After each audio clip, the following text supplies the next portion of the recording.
Professor Kashmira Singh ji ਅੱਜ ਜਿਹੜੀ ਗੱਲਬਾਤ ਕਰਨਗੇ ਉਹ ਕੁਰਬਾਨੀ ਦੇ ਸੰਬੰਧ ਦੇ ਵਿੱਚ ਹੈ। ਕੁਰਬਾਨੀ ਕਾਹਦੇ ਲਈ ਕੀਤੀ ਜਾਂਦੀ ਹੈ? ਬਹੁਤ ਸਾਰੇ ਲੋਕ ਦੇਸ਼ ਤੋਂ ਕੁਰਬਾਨ ਹੋ ਗਏ, ਧਰਮ ਤੋਂ ਕੁਰਬਾਨ ਹੋ ਗਏ। ਕਈਆਂ ਨੇ ਯਕੀਨ ਕਰਨਾ ਆਪਣੇ ਪਿਆਰ ਲਈ ਕੁਰਬਾਨੀ ਕਰ ਦਿੱਤੀ, ਮੁਹੱਬਤ ਲਈ ਕੁਰਬਾਨੀ ਕਰ ਦਿੱਤੀ। ਕਈ ਲੋਕ ਆਪ ਨਹੀਂ ਕੁਰਬਾਨੀ ਕਰਦੇ, ਕਿਸੇ ਜਾਨਵਰ ਦੀ ਕੁਰਬਾਨੀ ਦੇ ਦਿੰਦੇ ਨੇ। ਹੁਣ ਕੁਰਬਾਨੀ ਕਰ ਦੇਣੀ, ਕਿਸੇ ਲਈ ਕੁਰਬਾਨ ਹੋ ਜਾਣਾ, ਆਪਣੀ ਆਹੂਤੀ ਦੇ ਦੇਣੀ ਜਾਂ ਆਪਣੇ ਜਜ਼ਬਿਆਂ ਦੀ ਆਹੂਤੀ ਦੇ ਦੇਣੀ, ਇਹ ਹੈ ਤਾਂ ਕਹਿੰਦੇ ਸੁਪਰੀਮ ਜਜ਼ਬਾ ਹੈ। ਇਸ ਤੋਂ ਉੱਪਰ ਹੋਰ ਕੋਈ ਜਜ਼ਬਾ ਨਹੀਂ। ਔਰ ਅੱਜ ਅਸੀਂ ਉਹਨਾਂ ਦੀਆਂ ਵਾਰਾਂ ਗਾਉਂਦੇ ਹਾਂ, ਉਹਨਾਂ ਦੀ ਪ੍ਰਸ਼ੰਸਾ ਕਰਦੇ ਹਾਂ ਜਿਨ੍ਹਾਂ ਲੋਕਾਂ ਨੇ ਦੇਸ਼ ਲਈ, ਧਰਮ ਲਈ ਕੁਰਬਾਨੀਆਂ ਕਰ ਦਿੱਤੀਆਂ, ਜਿਹੜੇ ਕੁਰਬਾਨ ਹੋ ਗਏ। ਸੋ ਕੁਰਬਾਨੀ ਕਿੱਥੇ ਠੀਕ ਹੈ, ਕਿੱਥੇ ਕੁਰਬਾਨੀ ਤੁਸੀਂ ਆਪਣੇ ਆਪ ਨੂੰ ਬਚਾ ਕੇ ਕਿਸੇ ਹੋਰ ਦੀ ਕੁਰਬਾਨੀ ਜਾਂ ਕਿਸੇ ਹੋਰ ਦੀ ਆਹੂਤੀ ਦੇ ਦੇਣੀ, ਜਿਹਨੂੰ ਕਹਿੰਦੇ ਆ ਕਿ ਬਲੀ ਦਾ ਬੱਕਰਾ ਬਣਾ ਦੇਣਾ। ਇਸ ਕਿਸਮ ਦੇ ਜਿਹੜੇ ਟਰੈਂਡ ਚੱਲੇ ਹੋਏ ਨੇ ਉਹਨਾਂ ਦੇ ਬਾਰੇ ਵੀ ਅੱਜ ਪ੍ਰੋਫੈਸਰ ਗੱਲਬਾਤ ਕਰਨਗੇ। ਜੀ ਆਇਆਂ ਨੂੰ ਜੀ, ਤੁਹਾਡਾ ਬਹੁਤ ਬਹੁਤ ਸਵਾਗਤ ਹੈ ਪ੍ਰਿੰਸੀਪਲ ਸਾਹਿਬ। ਥੈਂਕ ਯੂ ਸਾਹਿਬ। ਸਾਹਿਬ ਪਹਿਲਾਂ ਤਾਂ ਆਪਾਂ ਇਹ ਦੇਖ ਲਈ ਕੁਰਬਾਨੀ ਹੈ ਕੀ, ਜਦੋਂ ਬੋਲੀ ਤੁਹਾਡੀ ਗੱਲ ਸੀ। ਮੇਰੇ ਖਿਆਲ ਦੇ ਵਿੱਚ ਕੁਰਬਾਨੀ ਹੈਗੀ ਹੈ ਜੀ ਵੀ ਆਪਣਾ ਨੁਕਸਾਨ ਉਠਾ ਕੇ ਕਿਸੇ ਹੋਰ ਦਾ ਫਾਇਦਾ ਕਰਨਾ, ਇਹ ਹੈਗਾ। ਔਰ ਆਪ ਕਸ਼ਟ ਝੱਲ ਕੇ ਕਿਸੇ ਦਾ ਫਾਇਦਾ ਕਰਨਾ, ਇਹ ਕੁਰਬਾਨੀ ਹੈ। ਔਰ ਮੇਰੇ ਖਿਆਲ ਦੇ ਵਿੱਚ ਜ਼ਿੰਦਗੀ ਦੇ ਵਿੱਚ ਹਰ ਆਦਮੀ ਜਿਹੜਾ ਹੈਗਾ ਆ ਕਿਸੇ ਨਾ ਕਿਸੇ ਸ਼ਕਲ ਵਿੱਚ, ਕਿਸੇ ਨਾ ਕਿਸੇ ਦੇ ਲਈ, ਕਿਸੇ ਨਾ ਕਿਸੇ ਟਾਈਮ ਦੇ ਵਿੱਚ ਕੁਰਬਾਨੀ ਕਰਦਾ। ਕੋਈ ਬੰਦਾ ਦਿਨ ਐਸਾ ਨਹੀਂ ਜਿਹੜਾ ਕੁਰਬਾਨੀ ਨਹੀਂ ਕਰਦਾ, ਕਿਉਂਕਿ ਆਪਣਾ ਨੁਕਸਾਨ ਕਿਸੇ ਦਾ ਉਹ ਫਾਇਦਾ ਕਰਦਾ ਹੈਗਾ। ਆਦ ਜਗਾਤ ਤੋਂ ਇਹ ਤੁਰਿਆ ਆਉਂਦਾ ਕੰਮ ਜਾ ਕੇ ਜਿਹੜਾ ਹੈਗਾ ਆ। ਅਸੀਂ ਕਿਸੇ ਦੇ ਲਈ ਆਪ ਕਸ਼ਟ ਝੱਲ ਕੇ ਵੀ ਦੁਖੀ ਹੁੰਦੇ ਹਾਂ, ਕੁਰਬਾਨ ਹੁੰਦੇ ਹਾਂ। ਅੱਜ ਪਹਿਲਾਂ ਸ਼ੁਰੂ ਕਰਨ ਤੋਂ ਪਹਿਲਾਂ ਮੈਂ ਅੱਜ ਇੱਕ ਉਸ ਬੰਦੇ ਦੀ ਕੁਰਬਾਨੀ ਦੀ ਗੱਲ ਕਰਨ ਲੱਗਾ ਜਿਹੜਾ ਅਨਸੰਗ ਹੀਰੋ ਆ, ਜਿਹਨੂੰ ਕੋਈ ਇਗਨੋਰ ਕਰਦੇ ਆ ਔਰ ਜਿਹਨੂੰ ਕੋਈ ਸਮਝਿਆ ਹੀ ਨਹੀਂ ਜਾਂਦਾ ਹੈਗਾ ਜਾ ਕੇ ਵੀ ਇਹ ਬੰਦਾ ਵੀ ਕੁਰਬਾਨੀ ਕਰਦਾ ਰਿਹਾ ਜਾ ਕੇ। ਹੁਣ ਉਹ ਪਹਿਲਾਂ ਤੋਂ ਲੈ ਕੇ ਵੀ ਸ਼ੁਰੂ ਕਰਨਾ, ਉਹ ਬੰਦਾ ਕੌਣ ਆ ਜਿਹਦੀ ਮੈਂ ਗੱਲ ਕਰਨ ਲੱਗਾ? ਉਹ ਸਾਹਿਬ ਬੰਦਾ ਹੈਗਾ ਫਾਦਰ, ਉਹ ਬੰਦਾ ਹੈਗਾ ਬਾਪ। ਇਹ ਮਾਂ ਦੀ ਕੁਰਬਾਨੀ ਦੀ ਗੱਲ ਬਹੁਤ ਹੁੰਦੀ, ਆਪਾਂ ਵੀ ਬਹੁਤ ਕੀਤੀਆਂ ਇੱਥੇ, ਬੜੇ ਇੱਥੇ ਕੀਤੇ ਆ। ਪਰ ਇਹ ਇੱਕ ਉਹੋ ਜਿਹਾ ਫਰਦ ਆ ਜਿਹੜਾ ਚੁੱਪ ਕਰਕੇ ਕੁਰਬਾਨੀ ਕਰੀ ਜਾਂਦਾ, ਉਹ ਤੋਂ ਕਰੀ ਜਾਂਦਾ ਜਦ ਤੋਂ ਪਰਿਵਾਰ ਵਜੂਦ ਦੇ ਵਿੱਚ ਆਇਆ। ਪਹਿਲਾਂ ਜਾਨਵਰਾਂ ਤੋਂ ਉਹਨਾਂ ਨੂੰ ਬਚਾਉਂਦਾ, ਕਹੇ ਆਪ ਮਰਦਾ ਰਿਹਾ ਮੋਹਰੇ ਜਾ ਕੇ, ਮਗਰ ਉਹ ਸਾਰੀ ਫੈਮਿਲੀ ਦਾ ਭਾਰ ਚੱਕਦਾ ਰਿਹਾ ਜਾ ਕੇ, ਆਪਣੇ ਬੱਚਿਆਂ ਦੇ ਲਈ ਮਰਦਾ ਰਿਹਾ ਗਾ ਜਾ ਕੇ, ਕਿਤੇ ਨਾ ਕਿਤੇ ਹਰ ਜਗ੍ਹਾ ਦੇ ਉੱਤੇ ਜਾ ਕੇ ਇਹ ਬੰਦਾ ਮੋਹਰੇ ਆਇਆ ਔਰ ਹੁਣ ਤੱਕ ਆਈ ਜਾ ਰਿਹਾ ਜਾ ਕੇ। ਇਹ ਸਭ ਇਹ ਕੁਰਬਾਨੀ ਆ ਜਾਂ ਕਿ ਕੁਨਬਾ ਪਰਵਰੀ? ਨਹੀਂ ਜੀ ਸਾਹਿਬ, ਇਹ ਜਿਹੜੀ ਹੈਗੀ ਆ ਕੁਰਬਾਨੀ ਆ, ਕਿਉਂਕਿ ਉਹ ਆਪ ਮਰਨ ਤੱਕ ਜਾਂਦਾ ਜਾ ਕੇ। ਜਿਹੜੀ ਹੈਗੀ ਕੁਨਬਾ ਪਰਵਰੀ ਲਫ਼ਜ਼ ਕੋਈ ਵੀ ਦੇ ਲਓ, ਪਰ ਇਹ ਸੈਕਰੀਫਾਈਸ ਕਰਦਾ, ਉਹ ਆਪਣੇ ਫਾਇਦੇ ਤੋਂ ਬਿਨਾਂ ਕਰਦਾ ਹੋ ਜਾ ਕੇ। ਠੀਕ ਹੈ ਨਾ ਜੀ, ਫਾਇਦਾ ਉਹਦਾ ਆਪਣਾ ਟੱਬਰ ਹੈ, ਉਹ ਆਪਣੇ ਟੱਬਰ ਨੂੰ ਬਚਾ ਰਿਹਾ। ਸਾਹਿਬ ਟੱਬਰ ਨੂੰ ਬਚਾ ਰਿਹਾ, ਟੱਬਰ ਦੇ ਲਈ ਕੁਰਬਾਨੀ ਕਰ ਰਿਹਾ। ਸਾਹਿਬ ਟੱਬਰ ਦੇ ਲਈ ਕੁਰਬਾਨੀ ਕਰ ਰਿਹਾ, ਆਪਣੇ ਬੱਚਿਆਂ ਲਈ ਕੁਰਬਾਨੀ ਕਰ ਰਿਹਾ ਜਾ ਕੇ। ਜੇ ਫੌਜ ਵੀ ਮਰਦਾ ਤਾਂ ਉਹਨਾਂ ਲਈ ਮਰਦਾ ਜਾ ਕੇ ਜਿਹੜਾ ਹੈਗਾ ਉਹਨਾਂ ਲਈ ਮਰਦਾ। ਉਹ ਬੰਦੇ ਦੀ ਗੱਲ ਨਹੀਂ ਕੀਤੀ ਜਾਂਦੀ ਹੈ ਕਿ ਬਿਲਕੁਲ ਦੇਸ਼ ਲਈ ਮਰਦਾ। ਸਾਹਿਬ ਇਹ ਤੇ ਕਰਾਂਗੇ ਗੱਲ ਵੀ ਉਹ ਦੇਸ਼ ਲਈ ਮਰਦਾ ਕਿ ਪਰਿਵਾਰ ਲਈ ਮਰਦਾ, ਠੀਕ ਹੈ ਨਾ।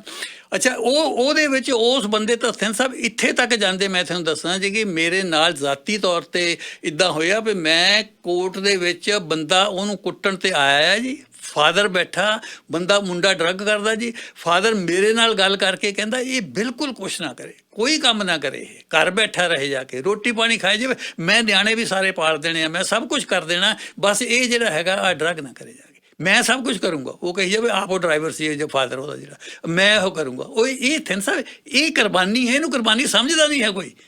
ਉਹ ਸਮਝਦਾ ਇਹਦਾ ਤਾਂ ਫਰਜ਼ ਆ, ਇਹਦਾ ਤਾਂ ਫਰਜ਼ ਹੈ ਇਹ ਕਰੇ ਜਿਹੜਾ ਹੈਗਾ। ਇਹ ਕੋਈ ਕੁਰਬਾਨੀ ਨਹੀਂ ਹੈ, ਪਰ ਮਰਦਾ ਤਾਂ ਉਹ ਹੈ ਨਾ ਰੋਜ਼, ਪਹਿਲਾਂ ਤੋਂ ਮਰਦਾ। ਹੁਣ ਤੁਸੀਂ ਮੈਨੂੰ ਯਾਦ ਆ ਜਿਸ ਵੇਲੇ ਦੂਜਾ ਘੱਲੂਘਾਰਾ ਹੋਇਆ, ਬੜਾ ਘੱਲੂਘਾਰਾ, ਉਹਦੇ ਵਿੱਚ ਜਦ ਉਹਨੇ ਘੇਰ ਲਿਆ ਅਬਦਾਲੀ ਨੇ, ਤਾਂ ਜਾ ਕੇ ਉਹਨੇ ਬੱਚੇ ਔਰ ਔਰਤਾਂ ਦੇ ਦੁਆਲੇ ਘੇਰਾ ਪਾ ਲਿਆ ਵੀ ਇਹਨਾਂ ਨੂੰ ਨਹੀਂ ਮਰਨ ਦੇਣਾ, ਅਸੀਂ ਮਰ ਜਾਣਾ ਮੋਹਰੇ ਹੋ ਕੇ ਜਾ ਕੇ, ਠੀਕ ਹੈ, ਇਹਨਾਂ ਨੂੰ ਨਹੀਂ ਮਰਨ ਦੇਣਾ ਜਾ ਕੇ। ਹਰ ਜਗ੍ਹਾ 'ਤੇ ਜਿੱਥੇ ਵੀ ਗੱਲ ਹੋਊਗੀ ਉਹ ਕਹੂਗੀ ਬੱਚਿਆਂ ਨੂੰ ਬਚਾਓ ਪਹਿਲਾਂ, ਬੱਚਿਆਂ ਨੂੰ ਬਚਾਓ ਪਹਿਲਾਂ। ਫਾਦਰ ਕਹੂਗੇ ਅਸੀਂ ਮਰ ਜਾਣਾ, ਬੱਚਿਆਂ ਨੂੰ ਬਚਾਓ। ਮੈਂ ਤੁਹਾਨੂੰ ਇੱਕ ਮਿਸਾਲ ਅੱਗੇ ਦਿੱਤੀ ਸੀਗੀ ਔਰ ਮੈਂ ਬਹੁਤ ਚਿਰ ਹੋਇਆ ਫੇਰ ਮੈਂ ਦੱਸਦਾ। ਮੇਰੇ ਬਾਬੇ ਹੋਣੀ ਮੈਨੂੰ ਦੱਸਿਆ ਜੀ, ਉਹ ਕਹਿੰਦੇ ਵੀ ਸਾਡੇ ਰਿਸ਼ਤੇਦਾਰਾਂ ਦੇ ਵਿੱਚੋਂ ਹੀ ਬਾਰ ਦੇ ਵਿੱਚ, ਜਿੱਥੇ ਅੱਜ ਕੱਲ੍ਹ ਲਾਇਲ, ਪਰ ਉਹਨਾਂ ਦੀ ਤਹਿਸੀਲ ਜੜ੍ਹਾਂ ਵਾਲੀ ਸੀ, ਉੱਥੇ ਕਤਲ ਹੋ ਗਿਆ ਜੀ। ਉੱਥੇ ਕਤਲ ਹੋ ਗਿਆ ਜੀ, ਔਰ ਕਤਲ ਹੋ ਕੇ ਜਾ ਕੇ ਮੁੰਡੇ ਨੇ ਕਤਲ ਕਰ ਦਿੱਤਾ। ਤਾਂ ਉਹ ਬਾਪ ਉਹਨੂੰ ਕਹਿੰਦਾ ਵੀ ਤੂੰ ਦੁਆਬੇ ਨੂੰ ਦੌੜ ਜਾ, ਤੂੰ ਦੌੜ ਜਾ ਉੱਥੇ ਜਾ ਕੇ। ਤੇ ਬਾਪ ਨੇ ਜਾ ਕੇ ਥਾਣੇ ਕਹਿ ਦਿੱਤਾ ਜੀ ਵੀ ਕਤਲ ਮੈਂ ਕੀਤਾ, ਕਤਲ ਮੈਂ ਕੀਤਾ, ਉਹ ਮੁੰਡਾ ਆ ਗਿਆ ਤੇ ਬਾਪ ਨੂੰ ਫਾਂਸੀ ਹੋਈ ਜੀ ਬਾਅਦ ਦੇ ਵਿੱਚ। ਬਾਪ ਨੇ ਆਪਣੇ ਸਰ ਆਪ ਗੱਲ ਦੇ ਵਿੱਚ ਫਾਹਾ ਲੈ ਲਿਆ ਇਸ ਗੱਲ ਕਰਕੇ ਵੀ ਮੇਰਾ ਮੁੰਡਾ ਬਚ ਜਾਵੇ, ਮੇਰਾ ਮੁੰਡਾ ਬਚ ਜਾਵੇ ਜਾ ਕੇ। ਔਰ ਉਹ ਜਿਹੜਾ ਹੈਗਾ ਆ ਉਹ ਇੱਥੇ ਤੱਕ ਜਾਂਦੇ ਆ ਬੰਦੇ ਜਾ ਕੇ। ਹੁਣ ਮੈਂ ਤੁਹਾਨੂੰ ਦੱਸਾਂ, ਹਿਊਮਨ ਇਨਸਟਿੰਕਟਸ ਆ, ਫਿਤਰਤ ਆ ਜਿਹਨੂੰ ਆਪਾਂ ਕਹਿ ਦਿੰਦੇ ਆ, ਉਹਦੇ ਵਿੱਚ ਨਫ਼ਰਤ ਵੀ ਆ, ਉਹਦੇ ਵਿੱਚ ਹਸਦ ਵੀ ਆ, ਕੀਨਾ ਵੀ ਆ, ਜੈਲਸੀ ਵੀ ਆ, ਠੀਕ ਆ, ਔਰ ਗੁੱਸਾ ਵੀ, ਕਈ ਕੁਛ ਹੈਗਾ ਉਹਦੇ ਵਿੱਚ। ਇਹ ਇੱਕ ਇਹੋ ਜਿਹਾ ਇੰਸਟੀਟਿਊਸ਼ਨ ਹੈ ਫਾਦਰ ਦਾ, ਜਿਹੜਾ ਕਦੇ ਵੀ ਆਪਣੇ ਬੇਟੇ ਦੇ ਨਾਲ ਨਫ਼ਰਤ ਨਹੀਂ ਕਰਦਾ। ਜਿੰਨਾ ਮਰਜ਼ੀ ਮਾੜਾ ਕੰਮ ਕਰੇ ਉਹ ਕਦੇ ਉਹਨੂੰ ਨਫ਼ਰਤ ਨਹੀਂ ਕਰੂ, ਗੁੱਸਾ ਕਰੂਗਾ। ਔਰ ਗੁੱਸੇ ਦੇ ਵਿੱਚ ਵੀ ਉੱਪਰੋਂ ਗੁੱਸਾ ਕਰੂਗਾ ਜੀ, ਵਿੱਚੋਂ ਮੋਹ ਹੈ ਉਹਦੇ। ਸਾਰੇ ਫਾਦਰ ਵਿੱਚੋਂ ਮੋਹ ਹੈ ਆਪਣੇ ਬੱਚਿਆਂ ਦੇ ਲਈ ਜਾ ਕੇ, ਆਪਣੇ ਬੱਚਿਆਂ ਲਈ ਉਹ ਸਭ ਕੁਝ ਕਰਨ ਨੂੰ ਤਿਆਰ ਹੈ। ਵਿੱਚੋਂ ਸਾਰੇ ਫਾਦਰ ਉੱਪਰੋਂ ਗਾਲਾਂ ਵੀ ਕੱਢ ਲਊਗੇ, ਮਾਰ ਵੀ ਲਊਗੇ, ਸਭ ਵਿੱਚੋਂ ਰੋਊਗੇ ਜਾ ਕੇ ਜਿਹੜੇ ਹੈਗੇ। ਮੈਂ ਤੁਹਾਨੂੰ ਆਪਣੀ ਇੱਕ ਵਾਰ ਗੱਲ ਦੱਸਦਾ ਜੀ। ਮੇਰੇ ਫਾਦਰ, ਉਹ ਇੱਕ ਵਾਰ ਮੈਂ ਆਇਆ ਤੇ ਉਹ ਮੈਨੂੰ ਵੱਧ ਘੱਟ ਬੋਲੇ। ਪਿੰਡ ਅਸੀਂ ਆਏ, ਮੈਂ ਤਾਂ ਨਿਰਮਲ ਪਿੰਡ ਆਏ ਜੀ। ਪਿੰਡ ਆਏ ਤੇ ਉਸ ਕਾਲਜ ਤੋਂ, ਤੇ ਉਹ ਮੈਨੂੰ ਬਹੁਤ ਗੁੱਸੇ ਹੋਏ ਜੀ, ਬਹੁਤ ਹੋਏ ਜੀ ਗੁੱਸੇ ਹੋਏ। ਤਾਂ ਫਿਰ ਅਸੀਂ ਦੋਹਾਂ ਨੇ ਕਹੇ ਕਿ ਚਲੋ ਚੱਲਦੇ ਹਾਂ। ਹੁਣ ਜਿਸ ਵੇਲੇ ਚੱਲਦੇ ਹਾਂ ਥਿੰਦ ਸਾਹਿਬ, ਅਸੀਂ ਵੀ ਜਦ 2-4 ਦਿਨਾਂ ਤੇ ਜਿੱਦਾਂ ਗੁੱਸਾ ਇਹਨਾਂ ਦਾ ਘਟੂਗਾ ਫਿਰ ਵਾਪਸ ਆ ਜਾਵਾਂਗੇ ਜਾ ਕੇ। ਅਸੀਂ ਵਾਪਸ ਆ ਗਏ, ਮਨ ਬੜਾ ਉਹਦਾ ਖਰਾਬ ਸੀ। ਥਿੰਦ ਸਾਹਿਬ ਅਸੀਂ ਸੋਚਦੇ ਵੀ 2-4 ਦਿਨਾਂ ਨੂੰ ਜਾਵਾਂਗੇ, ਫਿਰ ਜਦ ਤੱਕ ਠੀਕ ਹੋ ਜਾਊਗੀ। ਥਿੰਦ ਸਾਹਿਬ ਟਕਾਲਾ ਨੂੰ ਆ ਗਏ। ਟਕਾਲਾ ਨੂੰ ਆ ਕੇ ਤੁਹਾਡੇ ਕੋਲ ਮਿਲਣ ਆ ਗਏ। ਮੈਨੂੰ ਜੱਫੀ ਪਾਏ, ਕਹਿੰਦੇ ਮੇਰੇ ਤੋਂ ਕਹਿ ਹੋ ਗਿਆ ਗੱਲ ਜਾ ਕੇ। ਚਲੋ ਇਹ ਨਹੀਂ, ਮੇਰੇ ਤੋਂ ਕਈ ਗੱਲਾਂ ਨਹੀਂ ਕਰ, ਮੈਂ ਫੇਰ ਕਰੂੰਗਾ ਕਿਤੇ। ਮਤਲਬ ਇਸ ਕਿਸਮ ਦੇ ਥਿੰਦ ਸਾਹਿਬ ਬੰਦੇ, ਇਸ ਕਿਸਮ ਦੀ ਗੱਲ, ਇਸ ਕਿਸਮ। ਔਰ ਉਹ ਇੱਕੋ ਹੀ ਇੱਕ ਥਿੰਦ ਸਾਹਿਬ ਅਦਾਰਾ ਆ, ਇੱਕੋ ਇੱਕ ਬੰਦਾ ਜਿਹੜਾ ਆਪਣੇ ਬੇਟੇ ਦੀਆਂ ਪ੍ਰਾਪਤੀਆਂ ਤੋਂ ਆਪਣੀਆਂ ਪ੍ਰਾਪਤੀਆਂ ਨੂੰ ਹੇਠਾਂ ਸਿੱਟਣਾ ਚਾਹੁੰਦਾ ਵੀ ਇਹ ਵੱਧ ਜਾਵੇ ਮੇਰੇ ਨਾਲੋਂ, ਇਹ ਮੇਰੇ ਨਾਲੋਂ ਅੱਗੇ ਜਾਵੇ। ਨਹੀਂ, ਆਦਮੀ ਅੱਗੇ ਨਹੀਂ ਜਾਂਦਾ। ਜਦ ਕੋਈ ਅੱਗੇ ਜਾਂਦਾ ਤਾਂ ਉਹ ਜੈਲਸ ਹੁੰਦਾ ਜਾ ਕੇ, ਉਹਨੂੰ ਹਸਦ ਹੁੰਦਾ ਜਾ ਕੇ ਵੀ ਕਿੱਦਾਂ। ਇਹ ਇੱਕੋ ਇੱਕ ਚੀਜ਼ ਹੈ ਜਿਹ 'ਚ ਚਾਹੁੰਦਾ ਵੀ ਇਹ ਮੇਰੇ ਨਾਲੋਂ ਅੱਗੇ ਜਾਵੇ, ਮੇਰੇ ਨਾਲੋਂ ਅੱਗੇ ਜਾਵੇ। ਮੈਂ ਇਹਦੀ ਵੀ ਫਿਰ ਤੁਹਾਨੂੰ ਇੱਕ ਮਿਸਾਲ ਦਿੰਦਾ ਜੀ। ਹੁਣ ਮੇਰੇ ਫਾਦਰ, ਇਹ ਤਾਂ ਕਹਿਣ ਦੀ ਲੋੜ ਨਹੀਂ ਜੀ ਵੀ he was Rustam Hind British empire champion, ਬਹੁਤ ਤਕੜੇ ਭਲਵਾਨ ਹੋਏ ਇੱਥੇ ਹਿੰਦੁਸਤਾਨ ਦੇ।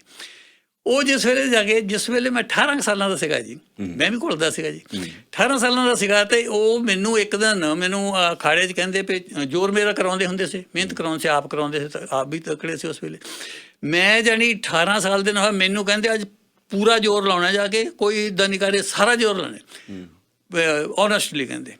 ਅੱਛਾ, ਅਸੀਂ ਜ਼ੋਰ ਕਰਨ ਲੱਗ ਪਏ ਜੀ। ਹੁਣ ਜਿਹੜੇ ਭਲਵਾਨ ਹੋਣੇ ਉਹ ਸਮਝਦੇ ਹੋਣੇ, ਜ਼ੋਰ ਕਰਨ ਲੱਗ ਪਏ। ਜ਼ੋਰ ਕਰਦੇ ਕਰਦੇ ਜੀ ਖਿੱਚ ਕੇ ਜਾ ਕੇ ਮੈਂ ਫੜ ਕੇ ਉਹਨਾਂ ਨੂੰ ਹੇਠਾਂ ਸਿੱਟ ਲਿਆ ਜੀ। ਅੱਛਾ, ਮੈਂ ਉਹਨਾਂ ਨੂੰ ਹੇਠਾਂ ਸਿੱਟ ਲਿਆ ਤੇ ਮੈਂ ਫੜ ਕੇ ਉਹਨਾਂ ਦੀ ਨਿੰਦਰ ਕੱਢੀ ਜਾ ਟਾਕ। ਮੈਨੂੰ ਕਹਿੰਦੇ ਛੱਡ ਦੇ। ਮੈਂ ਛੱਡ ਦਿੱਤਾ। ਥਿੰਦ ਸਾਹਿਬ ਸਾਰੇ ਪਿੰਡ ਦੇ ਵਿੱਚ ਦੱਸਦੇ ਫਿਰਨ ਕਸ਼ਮੀਰ ਸਿੰਘ ਮੇਰੇ ਨਾਲ ਤਕੜਾ ਹੋ ਗਿਆ, ਕਸ਼ਮੀਰ ਸਿੰਘ ਮੇਰੇ ਨਾਲ ਤਕੜਾ ਹੋ ਗਿਆ ਜਾ ਕੇ, ਜਿਹੜਾ ਹੋ ਗਿਆ। ਅੱਜ ਕਹਿੰਦੇ ਅੱਜ ਇਹਨੇ ਮੈਨੂੰ ਹੇਠਾਂ ਸਿੱਟ ਲਿਆ। ਅੱਜ ਮੈਂ ਦੇਖਾਂ ਜਾ ਕੇ ਵੀ ਜੇ ਕਿਤੇ ਬਾਹਰ ਆਹ ਗੱਲ ਹੋਈ ਹੁੰਦੀ ਤਾਂ ਉਹ ਕਹਿੰਦੇ ਹੁਣ ਮੈਂ ਮਾਰ ਦੇਣਾ ਬੰਦਾ ਜਿਹੜਾ ਜਾ ਕੇ, ਮੈਂ ਅਗਲੀ ਘੋਲੇ ਇਹਨੂੰ ਦੇਖੂੰਗਾ ਫਲਾਨਾ ਕਰ।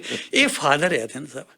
ਇਹ ਉਹ ਇੰਸਟੀਟਿਊਸ਼ਨ ਹੈ ਜਿਹੜਾ ਇੱਦਾਂ ਕਰਦਾ, ਜਿਹੜਾ ਮਰਦੇ ਦਮ ਤੱਕ ਕਰਦਾ ਜਾਊਗਾ। ਤੇ ਤੁਹਾਨੂੰ ਵੀ ਤਜਰਬਾ ਹੈ। ਸੋ ਮੇਰਾ ਜਿਹੜਾ ਕਹਿਣ ਤੋਂ ਮਤਲਬ ਇਹ ਆ ਵੀ ਅਜ਼ਲ ਤੋਂ ਲੈ ਕੇ ਹੁਣ ਤੱਕ ਜਦ ਦਾ ਪਰਿਵਾਰ ਹੋਣ ਦੇ ਵਿੱਚ ਆਇਆ, ਇਹ ਇੱਕ ਅਨਸੰਗ ਹੀਰੋ ਆ, ਜਿਹਨੂੰ ਇਹ ਤਾਂ ਨਾਲ ਜੋੜ ਕੇ ਤਾਂ ਕਹਿ ਦੋਗੇ ਜੀ ਮਾਂ ਬਾਪ ਦੀ ਕੋਈ ਰੀਸ ਨਹੀਂ, ਮਾਂ ਬਾਪ ਦੀ, ਇਕੱਲੇ ਬਾਪ ਦੀ ਕਦੇ ਕੋਈ ਗੱਲ ਨਹੀਂ ਕਰਦਾ ਹੈਗਾ ਜਾ ਕੇ ਵੀ ਇਹ ਬਾਪ ਜਿਹੜਾ ਜਾਏ ਇੱਥੇ ਤੱਕ ਜਾਂਦਾ ਬੰਦੇ ਨੂੰ ਕਰਨ ਦੇ। ਪ੍ਰਿੰਸੀਪਲ ਕਸ਼ਮੀਰਾ ਸਿੰਘ ਜੀ ਸਟੂਡੀਓਜ਼ ਦੇ ਵਿੱਚ ਨੇ, ਜਿਹੜੇ ਅੱਜ ਕੁਰਬਾਨੀ 'ਤੇ ਗੱਲਬਾਤ ਕਰ ਰਹੇ ਹਨ। ਕੁਰਬਾਨੀ ਦੀ ਪਰਿਭਾਸ਼ਾ ਉਹਨਾਂ ਨੇ ਜਿਹੜੀ ਦਿੱਤੀ ਹੈ ਕਿ ਆਪਣਾ ਨੁਕਸਾਨ ਕਰਕੇ ਦੂਸਰੇ ਦਾ ਕੋਈ ਭਲਾ ਕਰ ਦੇਣਾ, ਇਹ ਦਰਅਸਲ ਕੁਰਬਾਨੀ ਦੀ ਇੱਕ ਨਿੱਕੀ ਜਿਹੀ ਡੈਫੀਨੇਸ਼ਨ ਹੈ। ਪਰ ਅੱਗੇ ਜਾ ਕੇ ਉਹਨਾਂ ਨੇ ਦੱਸਿਆ ਕੁਰਬਾਨੀ ਕਰਨ ਵਾਲੇ ਕੌਣ ਨੇ, ਕਾਹਦੇ ਲਈ ਕੁਰਬਾਨੀ ਕੀਤੀ ਜਾ ਸਕਦੀ ਹੈ। ਉਹਨਾਂ ਨੇ ਦੱਸਿਆ ਕਿ ਪਿਤਾ ਆਪਣੇ ਪਰਿਵਾਰ ਲਈ ਸਭ ਤੋਂ ਵੱਡੀ ਕੁਰਬਾਨੀ ਕਰਦਾ ਹੈ। ਫਿਰ ਸਭ ਪਿਤਾ ਦੀ ਤੁਸੀਂ ਗੱਲ ਖੂਬ ਕਰੀ, ਪਰ ਕੁਰਬਾਨੀਆਂ ਹੋਰ ਬਹੁਤ ਨੇ। ਹਾਂਜੀ ਥਿੰਦ ਸਾਹਿਬ, ਤਾਂ ਇੱਕ ਵਾਰ ਇਹ ਮੈਂ ਥੋੜ੍ਹਾ ਜਿਹਾ 2 ਮਿੰਟਾਂ 'ਚ ਹੋਰ ਕਲੀਅਰ ਕਰ ਦੇਵਾਂ ਜਿਹੜੀ ਗੱਲ ਮੈਨੂੰ ਯਾਦ ਨਹੀਂ ਰਹੀ। ਵੀ ਜਦ ਤੋਂ ਪਰਿਵਾਰ ਸ਼ੁਰੂ ਹੋਇਆ ਉਸ ਤੋਂ ਲੈ ਕੇ ਹੁਣ ਤੱਕ ਦੇਖੋ, ਸਭ ਤੋਂ ਵੱਡਾ ਹੁੰਦਾ ਕਮਾਈ ਦਾ ਸਾਧਨ ਜੀ। ਚੱਲਦਾ ਕਾਹਦੇ ਨਾਲ ਆ, ਤੁਸੀਂ ਉਹਦੇ ਨਾਲ ਚੱਲਦਾ। ਉਸ ਤੋਂ ਲੈ ਕੇ ਹੁਣ ਤੱਕ ਇਹ ਪਿਤਾ ਜਿਹੜੀਆਂ ਇਹ ਕੁਰਬਾਨੀ ਕਰਦਾ ਹੀ ਰਿਹਾ, ਕਮਾ ਕੇ ਔਖੇ ਹੋ ਕੇ ਬਾਹਰ ਆ ਕੇ ਲਿਆਉਂਦਾ ਰਿਹਾ ਵੀ ਤਾਂ ਕਿ ਮੇਰਾ ਪਰਿਵਾਰ ਚੱਲੇ। ਹੁਣ ਮੈਂ ਜੇ ਆਪਣੀ ਫੈਮਿਲੀ ਦੀ ਵੀ ਗੱਲ ਕਰਾਂ, ਮੇਰੇ ਬਾਬੇ ਉਹਨੇ 28 ਸਾਲ ਨਿਊਜ਼ੀਲੈਂਡ ਦੇ ਵਿੱਚ ਲਾਏ ਜੀ। ਉਹਨੇ 28 ਸਾਲ ਨਿਊਜ਼ੀਲੈਂਡ 'ਚ ਉਹ ਜਾ ਕੇ ਬੁਸ਼ਾਂ ਪੱਟਦੇ ਹੁੰਦੇ ਸੀ, ਬਾਹਰ ਜਾ ਕੇ ਨਿਊਜ਼ੀਲੈਂਡ ਨੂੰ ਆਬਾਦ ਕਰਦੇ ਹੁੰਦੇ ਸੀਗੇ। 28 ਸਾਲ ਉਹਨੇ ਆਪਣੇ ਜਿਹੜੇ ਹੈਗੇ ਆ ਘਰ ਦੇ ਨਹੀਂ ਆਏ ਹੈ ਤਾਂ ਟੱਬਰ ਤੋਂ ਮਹਿਰੂਮ ਰਹੇ ਉੱਥੇ ਜਾ ਕੇ। ਵਟ ਫॉर ਆਪਣੇ ਜਿਹੜੇ ਨਿਆਣੇ ਆ ਉਹਨਾਂ ਦੇ ਲਈ, ਆਪਣੇ ਨਿਆਣਿਆਂ ਦੇ ਲਈ ਜਾ ਕੇ ਵੀ ਮੇਰਾ ਟੱਬਰ ਜਿਹੜਾ ਹੈਗਾ। ਇੱਕ ਉਹ ਮੈਨੂੰ ਯਾਦ ਹੈਗਾ ਵਿੱਚ ਉਹ ਫੈਜ਼ ਸਾਹਿਬ ਦਾ ਇੱਕ ਸ਼ੇਰ ਹੈ ਜੀ, ਜਬ ਘੁਲੀ ਤੇਰੇ ਰਾਹੋਂ ਪੇ ਸ਼ਾਮੋਂ ਸਿਤਮ ਹਮ ਚਲੇ ਆਏ ਲਾਏ ਜਹਾਂ ਤੱਕ ਕਦਮ।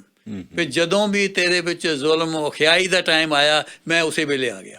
ਹਮ ਚਲੇ ਆਏ ਲਾਏ ਜਹਾਂ ਤੱਕ। ਜਦੋਂ ਵੀ ਬੇਟੇ ਨੂੰ, ਜਦੋਂ ਵੀ ਔਲਾਦ ਨੂੰ ਕੋਈ ਦੁੱਖ ਹੋਣਾ, ਇਹਨੂੰ ਉਹਦੇ ਆ ਜਾਣਾ ਮੁਰੇ। ਅਸੀਂ ਕੀ ਹਿਸਟਰੀ ਦੇ ਵਿੱਚ, ਕਿ ਹਿਸਟਰੀ ਨੂੰ ਵੀ ਬਹੁਤ ਮੇਰੇ ਹਿਸਾਬ ਦੇ ਨਾਲ ਬਹੁਤ ਹੋਰ ਤਰ੍ਹਾਂ ਲਿਆ ਜਾਂਦਾ।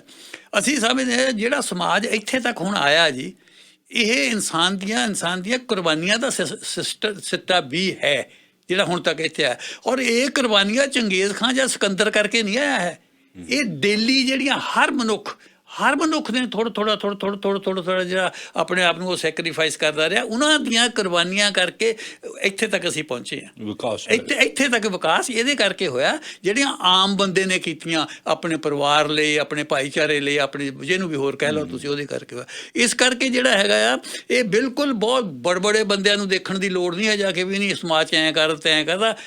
ਸਮਾਜ ਵਿੱਚ ਤੁਹਾਡੇ ਵੱਡੇ ਰੱਖੇ ਤੁਸੀਂ ਕੀਤਾ, ਹੁਣ ਕਰ ਰਹੇ ਹੈ, ਇਸ ਵੇਲੇ ਕਰ ਰਹੇ ਤੁਸੀਂ। ਸੋ ਇਹ ਤਾਂ ਮੈਂ ਇਹੀ ਕਹਿਣਾ ਚਾਹੁੰਦਾ ਵੀ ਹੁਣ ਵੀ ਜੇ ਜਿਨ੍ਹਾਂ ਦੇ ਵਾਲਿਦ ਹੈਗੇ, ਮੇਰੇ ਕੋਲ ਤਾਂ ਹੁਣ ਇਹ ਮੌਕਾ ਹੈ ਨਹੀਂ ਜੋ ਮੈਂ ਫੀਲ ਕਰਦਾ, ਜੇ ਹੁਣ ਹੁੰਦਾ ਸ਼ਾਇਦ ਮੈਂ ਹੋਰ ਤਰ੍ਹਾਂ ਹੁੰਦਾ। ਚਲੋ ਆਈ ਵਾਜ਼ ਫੇਅਰਲੀ ਗੁੱਡ ਸਨ, ਪਰ ਹੁਣ ਮੈਨੂੰ ਲੱਗਦਾ ਮੈਂ ਹੋਰ ਹੋ ਸਕਦਾ ਸੀਗਾ ਜੇ ਹੁੰਦਾ।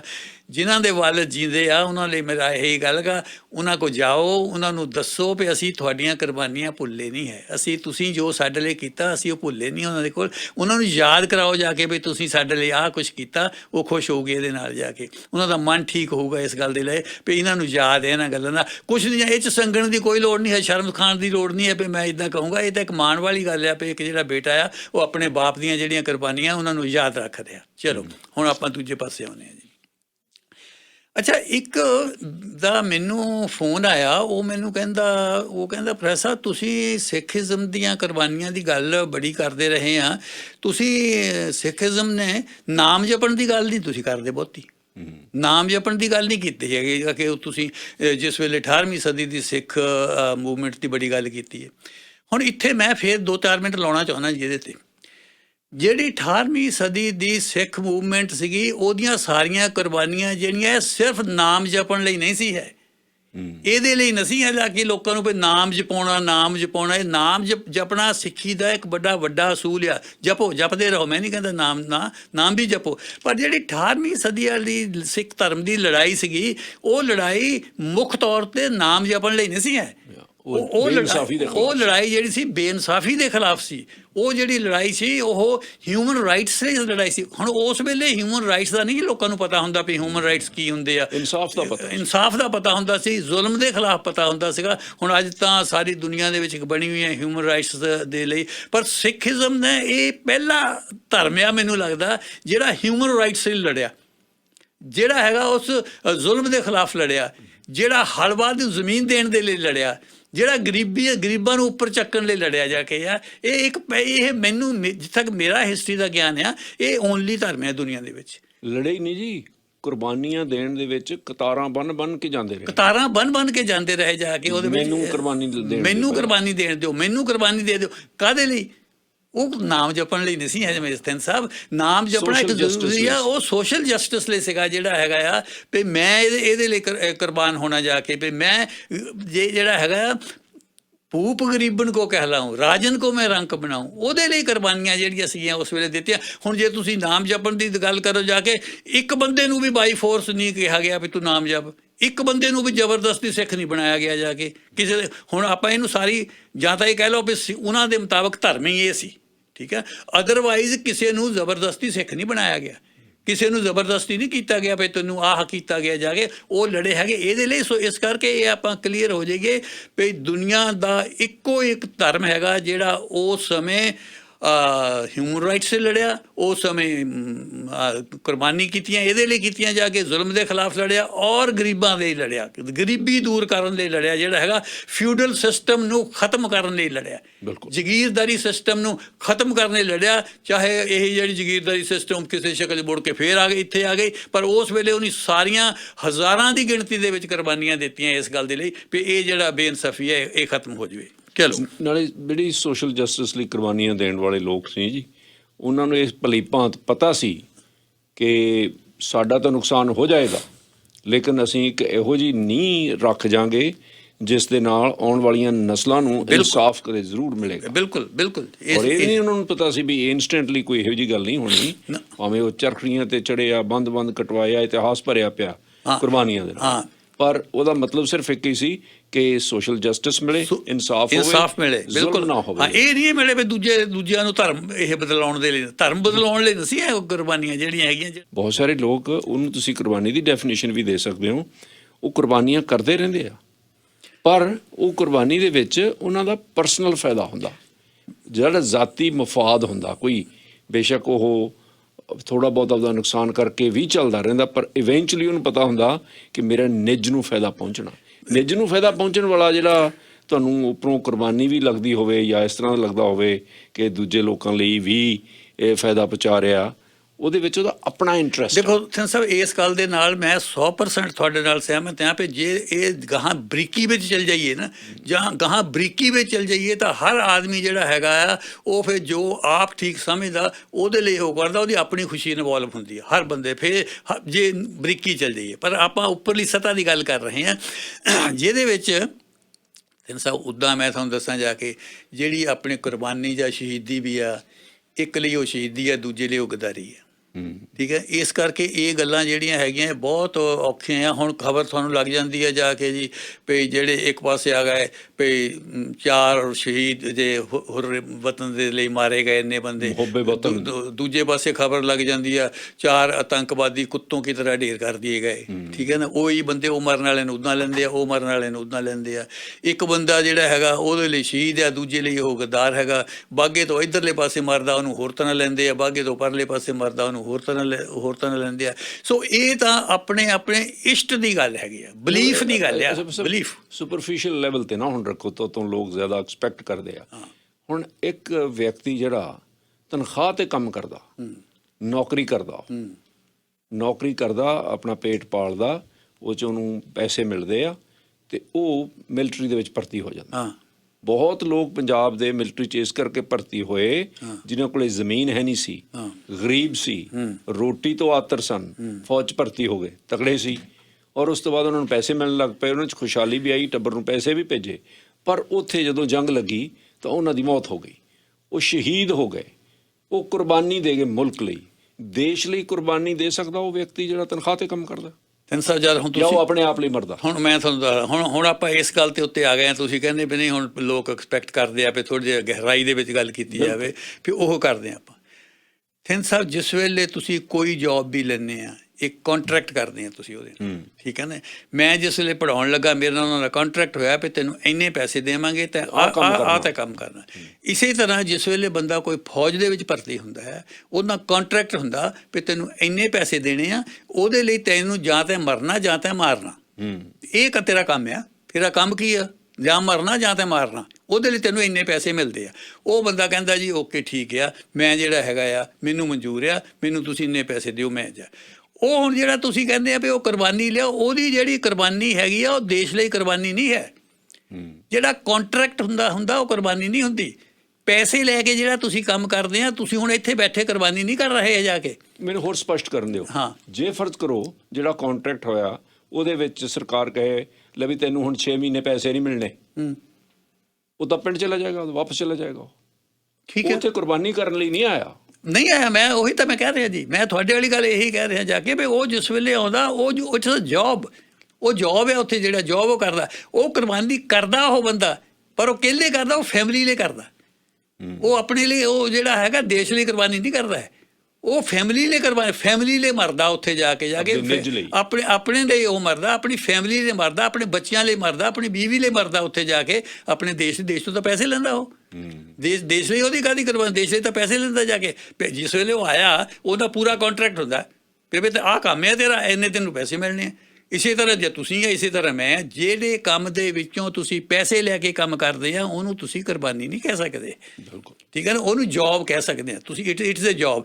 ਬਾਕੀ ਕਿਉਂਕਿ ਜਿਹੜੇ ਹਾਕਮ ਆ ਉਹਨਾਂ ਨੂੰ ਡਿਫੈਂਸ ਦੇ ਲਈ ਲੋੜ ਆ, ਉਹ ਫਿਰ ਉਹਨੂੰ ਕੁਰਬਾਨੀ ਵੀ ਕਰਦੇ ਆ, ਉਹਨੂੰ ਸ਼ਹੀਦ ਵੀ ਕਰਦੇ ਆ, ਉਹਨੂੰ ਕਈ ਕੁਝ ਇਨਾਮ ਵੀ ਦਿੰਦੇ ਆ, ਉਹ ਵੀ ਕਰਦੇ ਆ। ਦੇਖੋ ਸਿੰਘ ਸਾਹਿਬ, ਹਰ ਜਿਹੜੀ ਗੌਰਮੈਂਟ ਆ, ਹਰ ਜਿਹੜਾ ਹਾਕਮ ਆ, ਹਰ ਹਾਕਮ ਆਪਣੀ ਜੌਬ ਨੂੰ ਪੱਕਾ ਰੱਖਣ ਦੇ ਲਈ ਸਭ ਕੁਝ ਕਰਦਾ ਹੈਗਾ। ਉਹ ਧਰਮ ਨੂੰ ਵੀ ਵਰਤਦਾ, ਉਹ ਪੈਸੇ ਨੂੰ ਵੀ ਵਰਤਦਾ, ਉਹ ਇਹ ਵੀ ਕਹਿੰਦਾ ਜੀ ਉਹ ਆਪਣੇ ਧਰਮ ਵਾਲਿਆਂ ਨੂੰ ਵੀ ਮਾਰ ਦਿੰਦਾ ਜੇ ਉਹਨੂੰ ਲੋੜ ਪਵੇ ਜਾ ਕੇ, ਉਹ ਦੂਜੇ ਧਰਮ ਵਾਲਿਆਂ ਨੂੰ ਵੀ ਮਾਰ ਦਿੰਦਾ, ਉਹ ਆਪਣੇ ਘਰਦਿਆਂ ਨੂੰ ਵੀ ਮਾਰ ਦਿੰਦਾ ਜੇ ਉਹਦੇ ਜੌਬ ਨੂੰ ਖਤਰਾ ਪੈ ਜਾਵੇ, ਠੀਕ ਹੈ ਨਾ। ਸੋ ਇਸ ਕਿਸਮ ਦੀ ਜਿਹੜੀ ਵੀ ਚੀਜ਼ ਪੈਸੇ ਲੈ ਕੇ ਕੀਤੀ ਜਾਂਦੀ ਆ, ਉਹ ਕੁਰਬਾਨੀ ਉਹਦੇ ਲਈ ਨਹੀਂ ਹੈ ਜੇ ਤੋਂ ਉਹ ਪੈਸੇ ਲੈਂਦਾ, ਉਹ ਉਹਦੇ ਲਈ ਆ ਜਿਨ੍ਹਾਂ ਨੂੰ ਉਹ ਪੈਸੇ ਦਿੰਦਾ, ਠੀਕ ਹੈ ਨਾ ਜੀ। ਉਹ ਆਪਣੇ ਫੈਮਿਲੀ ਲਈ ਕੁਰਬਾਨੀ ਕਰਦਾ। ਉਹ ਜਾ ਕੇ ਜਿਹੜੇ ਹੁਣ ਤੁਸੀਂ ਦੇਖੋ, ਆਪਾਂ ਅੱਗੇ ਵੀ ਇੱਕ ਵਾਰ ਇਹ ਗੱਲ ਕੀਤੀ ਆ ਵੀ ਅਸੀਂ ਕਹਿ ਦਿੰਦੇ ਹਾਂ ਵੀ ਇੰਨੇ ਬੰਦੇ ਜਿਹੜੇ ਹੈਗੇ ਆ ਹਿੰਦੁਸਤਾਨ ਦੀ ਆਜ਼ਾਦੀ ਦੇ ਲਈ ਮਰੇ, 500 700 ਜਾਂ 2000 ਜਿੰਨਾ ਵੀ ਹੈਗਾ ਸ਼ਹੀਦ ਹੋ ਗਏ। ਇੰਨੇ ਬੰਦੇ ਸ਼ਹੀਦ ਹੋ ਗਏ ਕਿਸ ਗੱਲ ਕਰਕੇ ਵੀ ਅੰਗਰੇਜ਼ਾਂ ਦਾ ਰਾਜ ਹਿੰਦੁਸਤਾਨ ਦੇ ਵਿੱਚੋਂ ਪੱਟਿਆ ਜਾਵੇ। 82,000 ਬੰਦਾ ਜਿਹੜਾ ਸਿੱਖ ਮੇਰਾ ਪੰਜਾਬੀ, 82,000 ਪੰਜਾਬੀ ਇਸ ਗੱਲ ਲਈ ਮਰਿਆ ਵੀ ਅੰਗਰੇਜ਼ਾਂ ਦਾ ਰਾਜ ਪੱਕਾ ਹੋਵੇ ਇੱਥੇ, ਜਿਹੜੇ ਉਹਨਾਂ ਦੀ ਫੌਜ ਸੀਗੇ, ਠੀਕ ਹੈ ਨਾ ਜੀ। 82,000 ਆ ਉਹਨਾਂ ਦੀ ਗਿਣਤੀ ਜਿਹੜੇ ਇਸ ਗੱਲ ਲਈ ਮਰੇ। ਸਾਰਾਗੜ੍ਹੀ ਨੂੰ ਹੁਣ ਤੱਕ ਮਨਾਉਂਦੇ ਆ ਆਪਣੇ ਜਿਹੜੇ ਇਸ ਗੱਲ ਦੇ ਵੀ ਇੰਨੇ ਬਹਾਦਰੀ ਦੇ ਲੜੇ। ਬਹਾਦਰੀ ਲਈ ਕਾਹਦੇ ਲਈ ਲੜੇ? ਉਹ ਬਹਾਦਰੀ ਲਈ ਵਾਟ ਫॉर ਆਜ਼ਾਦ ਕਰਾਉਣ ਲਈ ਮਰੇ ਸੀਗੇ ਉਹ ਜਾ ਕੇ ਜਿਹੜੇ ਸੀਗੇ, ਉਹ ਰਾਜ ਨੂੰ ਪੱਕਾ ਕਰ ਲਏ ਸੀ। ਪਰ ਨਾ ਉਹ ਸ਼ਹੀਦ ਆ, ਨਾ ਉਹ ਸ਼ਹੀਦ ਆ। ਉਹ ਜਿਹੜੇ ਹੈਗੇ ਉਹ ਵੀ ਪੈਸੇ ਲਈ ਸੀਗੇ, ਉਹ ਵੀ ਪੈਸੇ ਲਈ ਸੀਗੇ ਜਾ ਕੇ, ਉਹ ਵੀ ਸ਼ਹੀਦ। ਉਹ ਅੰਗਰੇਜ਼ ਦੀ ਫੌਜ ਵਿੱਚ ਕਿਉਂ ਗਏ? ਉਹ ਅੰਗਰੇਜ਼ ਦਾ ਰਾਜ ਪੱਕਾ ਕਰਨ ਲਈ ਨਹੀਂ ਗਏ। ਉਹ ਅੰਗਰੇਜ਼ ਦਾ ਰਾਜ ਉਹ ਪੈਸੇ ਲਈ ਗਏ ਆ। ਉਹਨਾਂ ਨੂੰ ਆਪਣੀ ਫੈਮਿਲੀ ਦੇ ਵਿੱਚ ਪੈਸਿਆਂ ਦੀ ਲੋੜ ਸੀ, ਇਸ ਕਰਕੇ ਉੱਥੋਂ ਪੈਸੇ ਮਿਲਦੇ ਸੀ, ਉਹਦੇ ਲਈ ਗਏ। ਹਮੇਸ਼ਾ ਇਸ ਤਰ੍ਹਾਂ ਨਹੀਂ ਹੁੰਦਾ। ਮੇਰੇ ਖਿਆਲ ਤੁਸੀਂ ਵੀ ਦੱਸਿਆ ਇੱਕ ਮੇਰੇ ਯਾਦ ਹੈ ਇੰਟਰਵਿਊ ਦੇ ਵਿੱਚ ਕਿ ਹਮੇਸ਼ਾ ਹੀ ਜਿਹੜੇ ਲੜਨ ਵਾਲੇ ਫੌਜੀ ਨੇ ਉਹ ਤਨਖਾਹ 'ਤੇ ਕੰਮ ਨਹੀਂ ਕਰਦੇ ਰਹੇ। ਬਹੁਤ ਸਾਰੇ ਲੋਕ ਆਪਣੇ ਜਜ਼ਬੇ ਤੋਂ ਪ੍ਰਭਾਵਿਤ ਹੋ ਕੇ ਹੱਕ ਸੱਚ ਦੀ ਕਮਾਈ ਲਈ, ਸੋਸ਼ਲ ਜਸਟਿਸ ਲਈ ਵੋਲੰਟਰੀ ਆਪਣੇ ਘੋੜਾ ਤੇ ਕਿਰਪਾਨ ਲੈ ਕੇ ਫੌਜਾਂ 'ਚ ਭਰਤੀ ਹੋਏ ਆ ਔਰ ਲੜਦੇ ਰਹੇ, ਸ਼ਹੀਦ ਹੋਇਆ, ਕੁਰਬਾਨੀ ਕਰਕੇ। ਇਹ ਉਸ ਸਮੇਂ ਦੀ ਗੱਲ ਹੈ ਸਨ ਸਾਹਿਬ, ਇਹ ਤੁਸੀਂ ਉਸ ਸਮੇਂ ਦੀ ਗੱਲ ਕਰ ਰਹੇ ਆ ਜਿਹੜੀ ਆਪਣੇ 18ਵੀਂ ਸਦੀ ਦੇ ਵਿੱਚ ਲੜਾਈਆਂ ਹੋਣੀਆਂ। ਜਿਹੜੇ ਬੰਦੇ ਵੋਲੰਟਰੀ ਕੰਮ ਕਰਦੇ ਆ ਨਾ ਜੀ, ਜਿਹੜੇ ਉਹ ਹੋਰ ਚੀਜ਼ ਹੈ। ਜਿਹੜੇ ਪੈਸੇ ਲੈ ਕੇ ਕੰਮ ਕਰਦੇ ਆ ਉਹ ਹੋਰ ਚੀਜ਼ ਹੈ ਜਾ ਕੇ। ਕੁਰਬਾਨੀ ਜਿਹੜੀ ਹੈ, ਸ਼ਹੀਦ ਹੋਣਾ ਕੁਰਬਾਨੀ ਆ, ਉਸ ਕੈਟਾਗਰੀ 'ਚ ਉਹ ਲੋਕ ਸੀ ਜਿਹੜੇ ਵੋਲੰਟਰੀ ਕੰਮ ਕਰਦੇ। ਉਹ ਵੋਲੰਟਰੀ, ਉਹ ਆਪਣੇ ਇਸ਼ਟ ਲਈ ਮਰੇ ਆ, ਉਹ ਆਪਣੇ ਫੇਥ ਲਈ ਮਰੇ ਆ, ਆਪਣੇ ਵਿਚਾਰਾਂ ਲਈ ਮਰੇ। ਹਾਂ, ਆਪਣਾ ਸ਼ਹੀਦੀ ਉਹਨੂੰ ਕਹਿੰਦੇ ਜਿਹੜਾ ਬੰਦਾ ਵਿਲਿੰਗਲੀ ਆਪਣੇ ਵਿਸ਼ਵਾਸਾਂ ਦੇ ਲਈ ਮਰਦਾ, ਉਹਨੂੰ ਅਸੀਂ ਕਹਿੰਦੇ। ਹੁਣ ਮੈਂ ਤੁਹਾਨੂੰ ਇੱਥੇ ਬਰਟਰਾਂਡ ਰਸਲ ਦੀ ਇੱਕ ਗੱਲ ਦੱਸਦਾ। ਉਹ ਕਹਿੰਦੇ, ਉਹਨਾਂ ਦਾ ਇੱਕ ਫਿਕਰਾ ਆ, ਉਹ ਕਹਿੰਦੇ I will not die for my beliefs, I will not die for my beliefs because I may be wrong or I may change my beliefs। ਸਹੀ ਗੱਲ ਆ। ਉਹ ਕਹਿੰਦੇ ਮੈਂ ਆਪਣੇ ਵਿਚਾਰਾਂ ਲਈ ਨਹੀਂ ਮਰੂੰਗਾ ਕਿਉਂਕਿ ਹੋ ਸਕਦਾ ਮੇਰੇ ਵਿਚਾਰ ਬਦਲ ਜਾਣ, ਬਦਲ ਵੀ ਜਾਂਦੇ ਆ, ਜਾਂ ਹੋ ਸਕਦਾ ਮੇਰੇ ਵਿਚਾਰ ਗਲਤ ਹੋਣ। ਕਹਿੰਦੇ ਸੋ ਮੈਂ ਨਹੀਂ ਮਰਾਂ, ਮੈਂ ਜਿੰਦਾ ਰਹਿਣਾ ਚਾਹੁੰਦਾ, ਜਿੰਦਾ ਰਹਿ ਕੇ ਮੈਂ ਜੋ ਕਰ ਸਕਦਾ ਮੈਂ ਉਹ ਕਰੂੰਗਾ। ਮੈਂ ਇਸ ਕਿਸਮ ਦੇ ਵਿਚਾਰ ਵੀ ਲੋਕਾਂ ਦੇ ਹੈਗੇ ਆ। ਔਰ ਤੁਸੀਂ ਜੇ ਲੌਜਿਕ ਦੇ ਨਾਲ ਦੇਖੋ ਤਾਂ ਇਹ 'ਚ ਕੁਛ ਤੁਹਾਨੂੰ ਲੌਜਿਕ ਲੱਗਦਾ ਵੀ ਆ ਵੀ ਗੱਲ ਹੈਗੀ ਇਸ ਗੱਲ ਦੇ ਵਿੱਚ ਜਾ ਕੇ। ਇਹਦੇ 'ਚ ਫਿਰ ਸਭ ਗੱਲ ਇਹ ਵੀ ਹੈ ਵੀ ਪੱਛਮੀ ਸਭਿਅਤਾ ਦੇ ਵਿੱਚ ਨਾ ਇਹ ਗੱਲ ਜ਼ਿਆਦਾ ਪ੍ਰਚਲਿਤ ਹੈ। ਪੂਰਬੀ ਸਭਿਅਤਾ ਦੇ ਵਿੱਚ ਜਿਹੜੀ ਵਿਚਾਰ ਬਣ ਗਏ, ਜਿਹੜਾ ਇਰਾਦਾ ਧਾਰ ਲਿਆ, ਜਿਸ ਇਸ਼ਟ ਲਈ ਉਹ ਤੁਲ ਗਏ, ਉਸ ਤੋਂ ਬਾਅਦ ਫਿਰ ਉਹ ਥਿੰਨ ਸਾਹਿਬ ਤੁਸੀਂ ਦੇਖੋ ਇਹ ਤਾਂ ਤੁਸੀਂ ਇੱਥੇ ਤੱਕ ਜਾਂਦਾ, ਇਹ ਤੁਸੀਂ ਸ਼ੋਰ ਨਹੀਂ ਹੈ ਇਹਦੇ ਉੱਤੇ ਵੀ ਕੌਣ ਸ਼ਹੀਦ ਹੈ ਤੇ ਕੌਣ ਸ਼ਹੀਦ ਨਹੀਂ ਹੈ। ਹੁਣ ਮੈਂ ਦੇਖੋ ਹੁਣ ਤੱਕ ਇਹ ਆ, ਅਸੀਂ ਹੁਣ ਹਿੰਦੁਸਤਾਨ ਦੇ ਵਿੱਚ ਦੋ ਬੰਦੇ ਆ ਜਿਹੜੇ ਮੇਰਾ ਖਿਆਲ ਜਿਹਨਾਂ ਦਾ most honoured and most respected independent ਲਹਿਰ ਦੇ, ਇੱਕ ਮਹਾਤਮਾ ਗਾਂਧੀ, ਇੱਕ ਸ਼ਹੀਦ ਭਗਤ ਸਿੰਘ, ਠੀਕ ਹੈ ਨਾ ਜੀ। ਭਗਤ ਸਿੰਘ ਜਿਹੜਾ ਹੈਗੇ ਆ ਉਹ ਮੇਰਾ ਖਿਆਲ ਮੋਸਟ ਰਿਸਪੈਕਟਡ ਆਪਾਂ ਕਹਿ ਸਕਦੇ ਹਾਂ, ਜਿਨ੍ਹਾਂ ਨੂੰ ਸਮਝਿਆ ਜਾਂਦਾ। ਔਰ ਮਹਾਤਮਾ ਗਾਂਧੀ ਨੂੰ ਰਾਸ਼ਟਰ ਪਿਤਾ ਦਾ ਦਰਜਾ ਦਿੱਤਾ ਗਿਆ। ਹੁਣ ਕੀ ਹੋ ਰਿਹਾ ਜਾ ਕੇ? ਹੁਣ ਗੋਡਸੇ ਦਾ ਮੰਦਿਰ ਬਣਨ ਲੱਗਾ। ਗੋਡਸੇ ਨੇ ਉਹਨੂੰ ਮਾਰਿਆ ਸੀਗਾ ਨਾ ਜੀ। ਹੁਣ ਇਹ ਮੂਵ ਚੱਲ ਰਹੀ ਹੈ ਵੀ ਗੋਡਸੇ ਸ਼ਹੀਦ ਸੀਗਾ, ਉਹ ਸ਼ਹੀਦ ਨਹੀਂ ਹੈ। ਕਿਉਂ? ਗੋਡਸੇ ਵਾਂਗ ਸੋਚਣ ਵਾਲੇ ਵੀ ਬੰਦੇ ਹੈਗੇ ਆ, ਮਹਾਤਮਾ ਗਾਂਧੀ ਵਾਂਗ ਸੋਚਣ ਵਾਲੇ ਬੰਦੇ ਵੀ ਹੈਗੇ ਆ ਜਾ ਕੇ। ਉਹ ਸ਼ਹੀਦ ਕੌਣ ਹੁੰਦਾ ਨਾ? ਜਿਹੜਾ ਬੰਦਾ ਤੁਹਾਡੀ ਵਰਗੀ ਸੋਚ ਦੇ ਲਈ ਮਰਦਾ, ਤੁਸੀਂ ਉਹਨੂੰ ਸ਼ਹੀਦ ਸਮਝਦੇ ਆ। ਜਿੱਦਾਂ ਤੁਸੀਂ ਸੋਚਦੇ ਆ ਉੱਦਾਂ ਸੋਚਣ ਵਾਲਾ ਬੰਦਾ ਜੇ ਉਹਦੇ ਲਈ ਕੁਰਬਾਨੀ ਦੇ ਦਿੰਦਾ, ਉਹ ਸ਼ਹੀਦ ਹੋ ਜਾਂਦਾ। ਦੂਜੇ ਲਈ ਨਹੀਂ ਹੈ ਉਹ ਸ਼ਹੀਦ। ਹੁਣ ਮੈਂ ਤੁਹਾਨੂੰ ਦੱਸਦਾ ਭਗਤ ਸਿੰਘ ਉਹਨਾਂ ਦੀ ਗੱਲ ਦੱਸਦਾ ਜੀ। ਹੁਣ ਭਗਤ ਸਿੰਘ ਉਹਦੀ ਮੋਸਟ ਰਿਸਪੈਕਟਡ ਆ, ਔਰ ਜਿੱਦਾਂ ਕਹਿ ਲਓ ਮੈਂ ਵੀ ਬਾਕੀ ਦਾ ਕਿ ਮੈਂ ਵੀ ਉਹਨਾਂ ਦਾ ਫੈਨ ਹੈ ਬੜਾ ਜਾ ਕੇ। ਹੁਣ ਭਗਤ ਸਿੰਘ ਇੱਕ ਸ਼ਹੀਦ ਸੀਗਾ, ਠੀਕ ਹੈ ਨਾ, ਪਰ ਹੁਣ ਜਿਹੜਾ 21 ਸਾਲਾਂ ਦਾ ਪਹਿਲੀ ਜੌਬ ਦੇ ਉੱਤੇ ਸਾਂਡਰਸ ਮਾਰਿਆ ਗਿਆ, ਉਹਦੀ ਮਾਂ ਦੇ ਲਈ ਉਹ ਸ਼ਹੀਦ ਨਹੀਂ ਸੀ ਹੈ। ਹੀ ਵਾਜ਼ ਨਾਟ ਸ਼ਹੀਦ। ਸਾਂਡਰਸ 21 ਸਾਲ ਦੀ ਉਮਰ ਸੀ ਜਿਸ ਵੇਲੇ ਉਹਨੂੰ ਪਹਿਲੀ ਪੋਸਟਿੰਗ ਦੇ ਵਿੱਚ ਉਹ ਮਾਰਿਆ ਗਿਆ ਜਾ ਕੇ। ਉਹਦੀ ਮਾਂ ਦੇ ਲਈ ਤਾਂ ਖੂਨੀ ਹਥਿਆਰਾ ਸੀ, ਜਿਹਨੂੰ ਉਹਦੇ ਬੇਗਨਾ ਪੁੱਤਰ ਨੂੰ, ਬਾਕੀ ਉਹਦੇ ਮੁਤਾਬਕ ਤਾਂ ਉਹ ਬੇਗਨਾ ਸੀ। ਬੇਗਨਾ ਪੁੱਤਰ ਨੂੰ ਮਾਰਿਆ ਗਿਆ। ਸੋ ਇਹ ਹਰ ਚੀਜ਼ ਉਸ ਤਰ੍ਹਾਂ ਜਿਹੜਾ ਬੰਦਾ ਜਿੱਦਾਂ ਤੁਸੀਂ ਸੋਚਦੇ ਆ ਜਿਹੜਾ ਹੁੰਦਾ। ਹੁਣ ਜੇ ਤੁਸੀਂ ਜਿਹੜਾ ਤੁਹਾਡਾ ਧਰਮ ਹੈ, ਜੇ ਤੁਸੀਂ ਉਹਦੇ ਲਈ ਮਰਦੇ ਆ ਤੁਸੀਂ ਸ਼ਹੀਦ ਆ, ਜੇ ਤੁਸੀਂ ਉਹਨੂੰ ਰੋਕਣ ਲਈ ਮਾਰੇ ਤੁਸੀਂ ਗੱਦਾਰ ਆ, ਫਿਰ ਤੁਸੀਂ ਮਾਰੋ, ਤੁਹਾਨੂੰ ਦੂਜੀ ਤਰ੍ਹਾਂ ਕਰਨਾ ਜਾ ਕੇ। ਸੋ ਇੱਦਾਂ ਜਿਹੜੀ ਇਹ ਤੁਸੀਂ ਸ਼ਹੀਦ ਔਰ ਗੱਦਾਰ ਦੇ ਵਿੱਚ ਜਿਹੜਾ ਫਰਕ ਪਾਉਣਾ, ਇਹ ਮੇਰੇ ਖਿਆਲ ਦੇ ਵਿੱਚ ਤੁਹਾਡੀ ਆਪਣੀ ਸੋਚ ਤੇ ਇਹ ਵੀ ਕਈ ਵਾਰ ਹੋ ਜਾਂਦਾ ਵੀ ਪਹਿਲਾਂ ਤੁਸੀਂ ਉਹਨੂੰ ਸ਼ਹੀਦ ਸਮਝਦੇ ਆ, ਮਗਰ ਉਹ 20 ਸਾਲੀ ਜਾ ਕੇ ਤੁਹਾਨੂੰ ਲੱਗਣ ਲੱਗ ਪੈਂਦਾ ਵੀ ਇਹ ਤਾਂ ਬੰਦਾ ਗੱਦਾਰ ਸੀਗਾ। ਅਸੀਂ ਪਰ ਮੈਂ ਤੁਹਾਨੂੰ ਇੱਕ ਜ਼ਿੰਦਾ ਗੱਲ ਦੱਸਦਾ ਇੱਥੋਂ, ਸਾਡੀ ਨਿਊਟਨ ਦੀ ਰੋਟਰੀ ਕਲੱਬ ਵੱਲੋਂ ਅਸੀਂ ਕਿਹਾ ਸੀ ਸ਼ਹੀਦ ਭਗਤ ਸਿੰਘ ਨੇ ਕੁਰਬਾਨੀ ਕੀਤੀ ਆ ਦੇਸ਼ ਲਈ, ਫਾਂਸੀ ਚੜ੍ਹ ਗਿਆ ਆਜ਼ਾਦੀ ਲਈ। ਅਸੀਂ ਉਹਦਾ ਬੁੱਤ ਲਾਉਣਾ ਚਾਹੁੰਦੇ ਹਾਂ ਬੇਅਰ ਕ੍ਰੀਕ ਪਾਰਕ ਦੇ ਵਿੱਚ। ਸਿਟੀ ਨੂੰ ਅਪਲਾਈ ਕੀਤਾ, ਸ਼ਿਵ ਬਰਾੜ ਉਹਨਾਂ ਦੇ ਯਾਦ ਹੋਣਾ, ਉਹਨਾਂ ਦੀ ਚਿੱਠੀ ਆਈ ਤਹਿਕੀਕਾਤ ਕਰਨ ਤੋਂ ਪਿੱਛੋਂ। ਉਹਨਾਂ ਨੇ ਜਦੋਂ ਸਾਰਾ ਸੋਚਿਆ, ਪਹਿਲਾਂ ਤਾਂ ਪੁੱਛਿਆ ਕਿਹੜਾ ਮਟੀਰੀਅਲ ਲਾਓਗੇ, ਇਹ ਉਹ। ਅਸੀਂ ਕਿਹਾ ਮਟੀਰੀਅਲ ਤੁਸੀਂ ਦੱਸੋ, ਕੁਛ ਤਾਂ ਸੋਨੇ ਦਾ ਬਣਾ ਦਿਆਂਗੇ। ਬਾਅਦ 'ਚ ਉਹਨਾਂ ਨੇ ਚਿੱਠੀ ਜਿਹੜੀ ਲਿਖੀ ਉਹ ਕਹਿੰਦੇ ਵੀ ਨਹੀਂ, ਇਹਦੇ 'ਤੇ ਨਹੀਂ, ਅਸੀਂ ਇਹ ਬੁੱਤ ਨਹੀਂ ਅਸੀਂ ਲਾਉਣ ਦੇ ਸਕਦੇ, ਕਿਉਂਕਿ ਇਹ ਤਾਂ ਟੈਰਰਿਸਟ ਸੀ। ਉਹਨਾਂ ਦੇ ਹਿਸਾਬ ਨਾਲ ਉਹਨਾਂ ਨੇ ਗੂਗਲ ਕੀਤਾ, ਉਹਨਾਂ ਨੇ ਦੇਖਿਆ, ਸਾਰੀ ਤਫਤੀਸ਼ ਕੀਤੀ ਵੀ ਇਹ ਬੁੱਤ ਲੱਗਣਾ, ਕਿਹਦਾ ਬੁੱਤ ਲੱਗਣਾ, ਕੌਣ ਵਿਅਕਤੀ ਹੋਏਗਾ, ਕੌਣ ਸੀ, ਉਹਦੀ ਬੈਕਗਰਾਊਂਡ ਕੀ ਆ। ਹਾਂਜੀ। ਔਰ ਉਸ ਤੋਂ ਬਾਅਦ ਉਹ ਗੱਲ ਜਿਹੜੀ ਆ ਉਹ ਸਿਰੇ ਨਹੀਂ ਚੜ੍ਹ ਸਕੀ। ਹੁਣ ਇਸ ਤਰ੍ਹਾਂ ਜਿਹੜੇ ਪੱਛਮ ਦੇ ਲੋਕ ਨੇ ਉਹ ਜਾਂ ਹੋਰ ਤਾਂ ਆਪਣੇ ਆਪਣੇ ਐਂਗਲ ਤੋਂ ਜਾ। ਚਲੋ ਹੁਣ ਆਪਾਂ ਥੋੜ੍ਹਾ ਜਿਹਾ ਇਹਨੂੰ ਵਾਈਂਡ ਅਪ ਕਰ ਲਈਏ। ਮੇਰੇ ਮੁਤਾਬਕ ਜੇ ਮੈਨੂੰ ਤੁਸੀਂ ਪੁੱਛੋ, ਮੇਰੇ ਮੁਤਾਬਕ ਜਿਹੜੇ ਬੰਦੇ ਆ ਮਹਾਨ ਜਿਹਨੇ ਕੁਰਬਾਨੀਆਂ ਕੀਤੀਆਂ ਨੇ, ਪਹਿਲੀ ਤਾਂ ਉਹ ਆ ਬੰਦੇ ਜਾ ਕੇ ਮੇਰੇ ਆਪਾਂ ਇੱਕ ਵਾਰ ਕੀਤੀ ਸੀ ਵੀ ਕਿਡਨੀ ਡੋਨਰ ਜਿਹੜੇ ਤੇ ਹੈਗੇ, ਆਪਣੇ ਸਰੀਰ ਦਾ ਇੱਕ ਹਿੱਸਾ ਕੱਢ ਕੇ ਦੂਜੇ ਦੀ ਜਾਨ ਬਚਾ ਦੇਣੀ ਔਰ ਜਾਨ ਵੀ ਉਹਦੀ ਬਚਾ ਦੇਣੀ ਜਿਹਨੂੰ ਤੁਸੀਂ ਜਾਣਦੇ ਵੀ ਨਹੀਂ। ਇਹ ਮਿਸਾਲਾਂ ਵੀ ਹੈ। ਆਸਟ੍ਰੇਲੀਆ ਦੇ ਵਿੱਚ ਇੱਕ ਕੇਸ ਹੋਇਆ, ਬੰਦਾ ਆਇਆ ਹਸਪਤਾਲ ਦੇ ਵਿੱਚ, ਕਿਡਨੀ ਡੋਨੇਟ ਕੀਤੀ। ਉਹ ਕਹਿੰਦਾ ਨਾ ਮੈਨੂੰ ਇਹ ਦੱਸਿਓ ਵੀ ਕਿਹਨੂੰ ਤੁਸੀਂ ਦੇਣੀ ਆ, ਨਾ ਉਹਨੂੰ ਦੱਸਿਓ ਕੌਣ ਦੇ ਕੇ ਗਿਆ, ਕਿਡਨੀ ਦੇ ਕੇ ਚਲੇ ਗਏ ਜਾ ਕੇ। ਉਹ ਜਿਹੜੇ ਬੰਦੇ ਉਹ ਕੁਰਬਾਨੀ ਆ, ਉਹਦੇ ਵਿੱਚ ਨਹੀਂ ਕੋਈ ਕੁਝ ਵੀ ਇਨਵੋਲਵ, ਸਿੱਧੀ ਉਸ ਬੰਦੇ ਦੀ ਜਿਹੜੀ ਹੈਗੀ ਆ ਕੁਰਬਾਨੀ ਹੈਗੀ ਆ। ਔਰ ਇਸ ਕਿਸਮ ਦੇ ਆਪਾਂ ਕੀਤਾ ਸੀ ਮੁੰਡੇ ਦਾ ਨਾਂ ਇੱਥੇ ਆਪਣੇ ਸਰੀ ਦੇ ਵਿੱਚ ਹੀ ਮੁੰਡਾ ਕੀਤਾ। ਇੱਥੇ ਅਸੀਂ ਅਨਾਉਂਸ ਕਰ ਰਹੇ ਸੀ ਵੀ ਉਹਨੇ ਮਰ ਜਾਣਾ। ਹਾਂ, ਉਹ ਕਹਿੰਦਾ ਮੈਂ ਇੰਡੀਆ ਨੂੰ ਚੱਲਿਆ ਸੀ, ਮੈਂ ਉਹਦਾ ਤੁਹਾਡਾ ਨੰਬਰ ਲਿਖ ਕੇ ਜੇਬ 'ਚ ਬਟੂਏ 'ਚ ਪਾ ਲਿਆ। ਜਦੋਂ ਕਹਿੰਦਾ ਮੈਂ ਇੰਡੀਆ ਤੋਂ ਮੁੜ ਕੇ ਆਇਆ, ਉਹਨੇ ਆ ਕੇ ਕਿਡਨੀ ਦੇਤੀ, ਉਹ ਬਚ ਗਿਆ। ਲਾਲ ਜਗੱਤੇ ਵਰਗਾ ਉਹਦਾ ਮੂੰਹ ਹੋ ਗਿਆ, ਪੀਲਾ ਪਿਆ ਸੀ। ਫਿਰ ਉਹ ਦੋਨੇ ਜਣੇ ਸੀ ਸੱਦੇ। ਉਹ ਕਹਿੰਦਾ ਮੈਂ ਨਹੀਂ ਸੀ ਇਹਨੂੰ ਜਾਣਦਾ, ਮੈਂ ਤਾਂ ਤੁਹਾਡਾ ਸੁਣਦਾ ਜਾਂਦਾ ਸੀ, ਮੈਂ ਲਿਖ ਲਿਆ ਵੀ ਯਾਰ ਇਹਨੂੰ ਕਿਡਨੀ ਦੇਣੀ। ਹੁਣ ਇਹ ਕੁਰਬਾਨੀ, ਇਹਨੂੰ ਆਪਾਂ ਕੁਰਬਾਨੀ ਕਹਿੰਦੇ ਜਿਹਦਾ ਸਵਾਰਥ ਤੋਂ ਬਿਨਾਂ ਕੋਈ ਸਵਾਰਥ ਨਾ ਸੀ। ਸੋ ਇੱਕ ਤਾਂ ਮੇਰੇ ਹਿਸਾਬ ਨਾਲ ਇਹ ਹੈ। ਦੂਜੇ ਮੇਰੇ ਹਿਸਾਬ ਦੇ ਨਾਲ ਆ ਵੀ ਜਿਹੜੇ ਬੰਦੇ ਸਾਰੇ ਹੀ ਜਣੇ ਆਪਣੇ ਬੱਚਿਆਂ ਨੂੰ ਪਾਲ ਰਹੇ ਆ, ਆਪਣੇ ਨੂੰ ਕਰ ਰਹੇ, ਇਹ ਕੁਰਬਾਨੀ ਆ ਥਨ ਸਾਹਿਬ। ਇਹਨੂੰ ਇੱਦਾਂ ਨਾ ਸਮਝਿਆ ਜਾਵੇ ਵੀ ਕੁਰਬਾ ਪਰ ਕਰੀ ਜਾਓ। ਇਸੇ ਚੀਜ਼ ਨੇ ਸਮਾਜ ਨੂੰ ਅੱਗੇ ਲਿਜਾਣਾ। ਇਹ ਜੋ ਅਸੀਂ ਜੇ ਮੇਰੇ ਸਾਰੇ ਆਪਣੇ ਸੁਣਨ ਵਾਲੇ ਜਿਹੜੇ ਜੋ ਕਰ ਰਹੇ ਆ, ਡੂ ਇਟ, ਕਰੀ ਜਾਓ ਇਸੇ ਹਿਸਾਬ ਦੇ ਨਾਲ ਜਾ ਕੇ, ਔਰ ਇਹਨੇ ਸਮਾਜ ਨੂੰ ਅੱਗੇ ਲਿਜਾਣਾ ਹੈ। ਔਰ ਆਪਣੇ ਫਿਰ ਮੈਂ ਇੱਕ ਵਾਰ ਦੁਹਰਾ ਦਿਆਂ, ਜਿਨ੍ਹਾਂ ਦੇ ਪੇਰੈਂਟਸ ਜੀਂਦੇ ਆ ਉਹਨਾਂ ਨੂੰ ਜਾ ਕੇ ਅਹਿਸਾਸ ਕਰਾਓ ਵੀ ਅਸੀਂ ਤੁਹਾਡੀਆਂ ਕੁਰਬਾਨੀਆਂ ਨੂੰ ਭੁੱਲੇ ਨਹੀਂ ਹੈ। ਅਸੀਂ ਜਿਹੜੇ ਹੈਗਾ, ਸਾਨੂੰ ਪਤਾ ਤੁਸੀਂ ਸਾਡੇ ਲਈ ਕੀ ਕੀਤਾ। ਅਸੀਂ ਜੇ ਇੱਥੇ ਹੈਗੇ ਆ ਤਾਂ it's all due to you, ਤੁਹਾਡੇ ਕਰਕੇ ਇੱਥੇ ਆ ਜਾ ਕੇ, ਅਦਰਵਾਈਜ਼ ਇੱਥੇ ਹੋਣਾ ਹੀ ਨਹੀਂ। ਅਸੀਂ ਜਾ ਕੇ ਫਾਦਰ ਔਰ ਮਦਰ ਦਾ ਮੈਂ ਇਸ ਕਰਕੇ ਬਹੁਤਾ ਐਤਕੀ ਨਹੀਂ, ਕਿਉਂਕਿ ਆਪਾਂ ਕਰ ਚੁੱਕੇ ਹਾਂ ਕਈ ਵਾਰ ਇਹ ਗੱਲ ਜਿਹੜੀ ਕਰਦੇ ਆ। ਬਾਕੀ ਜਿੱਦਾਂ ਫਾਦਰ ਮਰ ਸਕਦਾ, ਮਦਰ ਵੀ ਮਰ ਸਕਦੀ ਆ, ਪਰ ਫਾਦਰ ਨੇ ਮਦਰ ਨੂੰ ਮਰਨ ਨਹੀਂ ਦੇਣਾ, ਮੈਨੂੰ ਇੰਨਾ ਪਤਾ। ਉਹ ਆਪ ਮੋਹਰੇ ਹੋਊਗਾ ਜਾ ਕੇ ਜੇ ਕੋਈ ਸਿਚੁਏਸ਼ਨ ਇੱਦਾਂ ਆ ਕੇ ਬੱਚਿਆਂ ਨੂੰ ਬਚਾਉਣ ਦੀ ਕੋਈ ਸਿਚੁਏਸ਼ਨ ਆ ਗਈ। ਸੋ ਇਸ ਗੱਲ ਕਰਕੇ ਜਿਹੜੇ ਵੀ ਸੁਣਨ ਵਾਲੇ ਹੈ, ਜਿਹੜਾ ਵੀ ਗੁੱਡ ਵਰਕ ਕਰ ਰਹੇ ਆ, ਕੰਟੀਨਿਊ ਕਰਦੇ ਰਹੋ। Thank you very much.